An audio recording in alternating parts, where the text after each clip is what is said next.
सब कुछ टूट कर बिखर गया, सब कुछ बर्बाद हो गया। जी हाँ, मनीष गोयनका ने बोले हुए एक सच से सब कुछ बर्बाद हो गया, क्योंकि आने वाले अपकमिंग एपिसोड में हम लोग देखने वाले हैं कि भाई जब अब मनीष गोयनका को पता चल चुका है कि अभीरा उनकी परनातिन है, तो भाई मनीष गोयनका भी पूरे हक से अपने परनातिन के शादी में शामिल हो गए। ना सिर्फ शामिल हो गए बल्कि मायके की तरफ से होने वाली सारी रस्में भी निभाएंगे। तभी तो देखिए ना किस तरह से दादी सा ने अभीरा को जलील करने के लिए और अभीरा को नीचा दिखाने के लिए मामा भात की रस्म निकल रखी थी, जिसके लिए अभीरा के मायके की तरफ से कोई नहीं आया था। हालांकि पोद्दार की तरफ से काफी सारे गिफ्ट लाए गए थे, पर अभीरा के हाथों में बस लिफाफे थे, जिन्हें देखकर दादी सा अभीरा को सुनाने लगती है कि हमें तो लगा था कि जिस जोर शोर से तुमने इस तरह का प्रोग्राम किया था, यानी अपने नृत्य का प्रोग्राम किया था, हमें लगा था कि तुम अगला प्रोग्राम भी इसी तरह से करोगी, पर तुम तो हमारे उम्मीदों पर खरी उतरी ही नहीं। भाई इस बार तो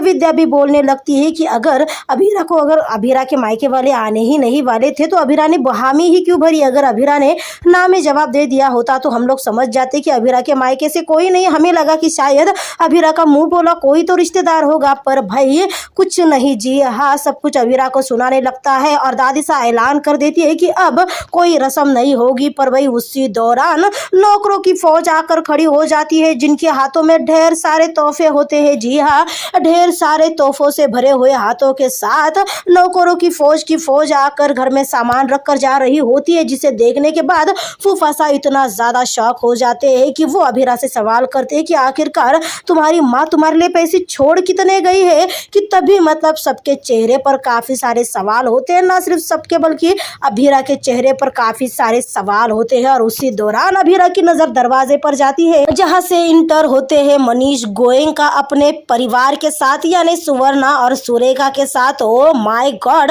जिन्हें देखने के बाद यकीनन अभीरा की आंखों में आंसू आना तो जायज ही था। पर भाई मनीष गोयनका को ऐसा देखकर यकीनन पोद्दार को अच्छा नहीं लगा है। रूही को तो बाप रे बाप इतना ज्यादा गुस्सा चढ़ा है कि पूछो मत। पर फूफासा ने तो अपनी जबान खोली दी, ये कहते हुए कि माना कि आप अभीरा को काफी मानते हैं, पर इस तरह की बात। और वो तुरंत से अभीरा को सुनाने लगते हैं, ये कहते हुए कि तुम्हारी जैसी चालाकी आज तक मैंने किसी लड़की में नहीं देखी। और बातों बातों में फूफासा अभीरा को अनाथ कह देते हैं। जी हाँ, अनाथ कह देते हैं। भाई अभीरा को अनाथ कहे और मनीष गोयनका चुपचाप से सहे, ऐसा बर्दाश्त मनीष गोयनका नहीं कर सकते। तभी तो उन्होंने अपनी जबान अपनी चुप्पी खोल दी है, ये कहते हुए कि मेरी बच्ची अनाथ नहीं है, ये मेरे अपनी अक्षरा की बेटी है। जी हाँ, मनीष गोयनका ने सच सबके सामने बोल दिया है, यानी सबको पता चल चुका है कि अभीरा अक्षरा की बेटी है। और अभीरा को भी पता चल चुका है कि भाई जिन्हें वो परनानू कहती है वो उसके असल वाले परनानू है, तो रूही उसकी बहन है। पर भाई ये सब जारी ही था, तो उसी दौरान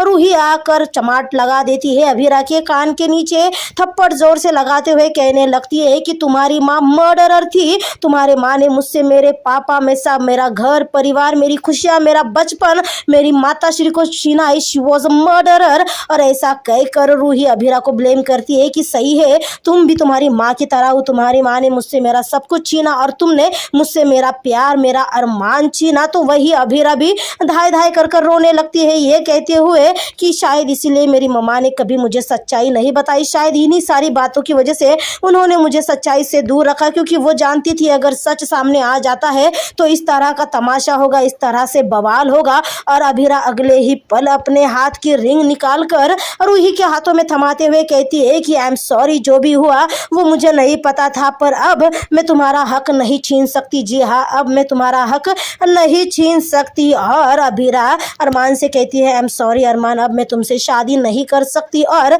अभीरा वहां से चली जाती है, तो मनीष गोयनका अभीरा के पीछे दौड़ने लगते हैं, तो वही रूही पीछे चक्कर आकर गिर जाती है। ओ माय गॉड, पल भर में सब कुछ चूर चूर होकर बिखर गया है। तो जरूर जरूर जरूर देखिएगा ये रिश्ता क्या कहलाता है कि आने वाले अपकमिंग